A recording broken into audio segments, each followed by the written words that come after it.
তাড়াতাড়ি রাখো, তাড়াতাড়ি দিদি, ভেতরে কি সব একটু? না না, আমি যদি গিয়ে শুয়ে পড়ি না, তাহলে তোমার মা আবার ভাববে আমি পেট যন্ত্রণার নাটক করে শুয়ে আছি। আরে মা কিছু বলবে না, আমি সামলে নেবো। তুমি যাও, আমি সামলে নেবো। যাও যাও কি যাও যাও যাও। আচ্ছা ঠিক আছে। আরে বৌমা, বলছি তোমার সব জামা প্যান্ট কাঁচা হয়ে গেছে? আরে বৌমা, তোমার আওয়াজটা কিরকম লাগছে?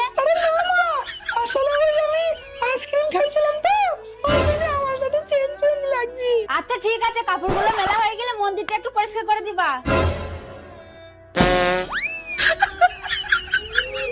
আরে বাহ, বৌমা তো আজকে আমার খুব কাজ করছে, অন্যদিন তো এত কাজ করে না।